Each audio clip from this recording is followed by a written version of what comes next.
So, same lang yung effects na dyan guys sa lower part. So, unahin natin yan. So, click the effects. Add effect. So, first guys, add lang kayo ng tiles, no? And then, activate the mirror. After the tiles naman, add kayo ng oscillate. So, oscillate guys. So, start sa frequency which is 3.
After the exposure gam, add kayo ng oscillate.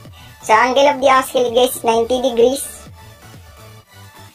Okay, then the frequency is adjust siya into 1.30 Hz. And after that, the magnitude. So first keyframe of the magnitude is 134. And sa last keyframe guys, adjust na siya into 0. And copy nyo na agad tong graph na to guys for this magnitude, no? So ganito yung graph. Okay, so after this, oscillate guys, add na agad kayo ng wave warp effect. So search na dito guys, wave warp. So wave warp guys, start kayo sa angle niya which is 90 degrees. So angle 90 degrees. Then the spacing guys, adjust na siya into 333.3.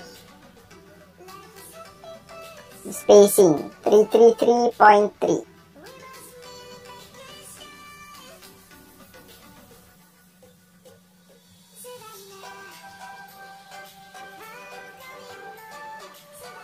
Okay, then after that, so magnitude. So first keyframe of the magnitude guys is 5. Okay, then the last keyframe, adjust na siya into 0 guys. Okay, then copy nyo itong graph na to for this magnitude. So ganyan. Okay, and after this one, so next is add kayo ng yung warp angle niya guys. Okay na yun, no? So next, add kayo ng random displacement. Random displacement. So first keyframe of the random displacement guys is 50. And then the last keyframe, adjust na naman siya into 0. Then copy nyo itong graph na to for this magnitude.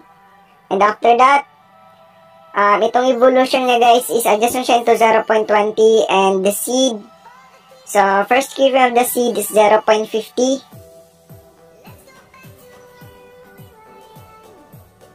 And the last keyframe, adjust na siya into 0 guys. Okay, then copy nyo itong graph na to guys for the seed. Ganyan. Okay, and after that, next, add kayo ng motion blur effect guys. So, ganyan. After the motion blur, so copy effects na agad natin tong lahat ng effects na to guys. So, click this 3 dots guys, and then copy effects natin to lahat. Okay, so okay na to, no? So, ganyan yung kalabasan niya. Then copy effects nyo na agad guys. And then, i-paste nyo siya agad dito, dito, and then sa may last. So, paste nyo muna siya dyan lahat mga idol, no? Lahat ng effects na kinapi natin. So, paste nyo na siya lahat mga idol, no? Paste. So, fast forward na lang natin. And after nyo ma-paste, guys, itong every last part ng clip. So, which is every third, no? So, dito sa last, and then, itong third clip, and then dito, and then sa may last. So, every last part, guys, no? Itong third part na yun. So, add lang kayo dyan, guys, ng blink. So, add the blink ups. Blink, guys, no? Add effect.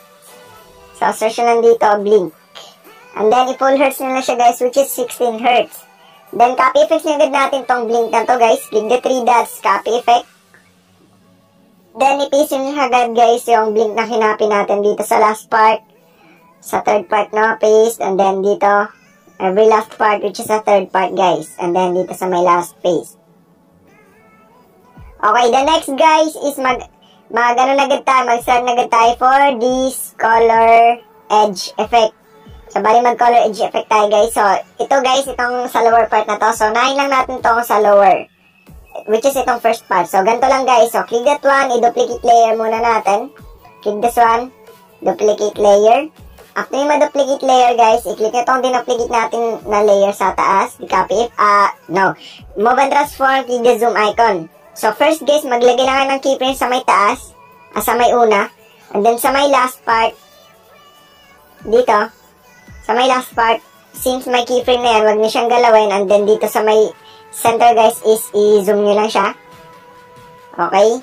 Then, copy nyo itong graph na to, guys. Sa first part is ganyan, and then dito sa may last part is ganyan. Okay, so ganyan, guys, and lipat na agad tayo dun, guys, sa may blending capacity niya, guys. So, first, put the keyframe here, guys, at the first. And then, dito sa may last part is, i-turn nyo siya into 50% yung capacity. Para ganito yung mangging kalabasan yung mga idol. Ganyan. Okay, so next, same pa rin yung process dito. So, click that clip. So, duplicate layer muna natin. Click this one, duplicate layer. And after nyo ma-duplicate layer, guys, click this one. Then, move and transform. Then, click the zoom icon. So, first guys, put the keyframe at the first. Wag nyo na siyang galawin. And then, dito sa my last part, guys, since may keyframe na yan, wag na siyang, so, dito lang sa center, which is, i-zoom nyo lang siya dyan. Okay, so, zoom. And then, copy nyo itong graph na to, guys. For the first part is ganyan. And then, sa my last part is ganito. Then, dun agad kayo sa my blending in capacity. So, first, put the keyframe at the first, guys. And dito sa my last part is, i-50% nyo siya. Okay, then, ganyan. And after that, guys, next here, so click that one, click this one, duplicate layer, and then click ito, guys, sa taas. And then move and transform, then click the zoom icon again. So, same pa rin yung process, guys, alternate nyo lang, or sundan nyo lang mga steps natin, okay? So, dito sa center is i-zoom nyo lang siya, guys. And then, yung graph, ganito yung graph. So, dito sa first part is ganyan, and sa last part is ganito. Okay. And after that, blending in capacity. So, first, put the keyframe at the first, guys. And sa my last part is 50% siya. Okay. And after that, guys, next, ito naman. So, click that one. So, same pa rin, guys. So, same pa rin yung process dito. So, duplicate layer, then move and transform niyo siya, yung itong upper part. So, first, put the keyframe at the first part, guys. And then, sa my last part, sa center part is zoom nyo siya since may keyframe yung sa last. So, sa center part, guys, is zoom nyo siya. Then, yung graph is ganito. Sa first part is, then sa last part is ganito. Ayan. So, tapos na nating ma-move and transform, guys. Ay, wait. Sa blending capacity pa pala. So, dito sa my last part, 50%. Okay. And tapos na natin siyang mag-ghost effect, guys. So, next is mag-add na agad tayo ng effects. Dalawang effects, guys, para sa dinuplicate layer natin. So, yung gagawin lang natin is mag-add lang kayo ng rounded rectangle para lagyan natin siya ng dalawang effects para mabilis natin siyang makuha yung dalawang effects. So, ayan. So, iputulin lang natin siya dito or split. And then, ito, guys, add effects na agad tayo. So, click the effects, add effect. So, first, guys, add lang kayo ng find edges effect, guys, no? So, bali, yung first effect na add natin is find edges. So, search lang dito yung effects, guys. So, find edges. Okay? So, ito. So, click this find edges, mga idol. Standard settings. Then, invert nyo na siya, mga idol. Ganyan lang. And after that, find edges. So, mag-add agad kayo ng hot color effect, guys. So, search here, hot color. And, i-change na siya, guys. Depende sa inyo kung ano yung kulay na gusto nyo nyo sa ghost effect nyo, guys. So, sa atin is dito sa bandang pink. Then, after that, copy paste nagad natin tong dalawang effects na to, guys. And then, i-paste na siya kagad dito sa upper part na yan.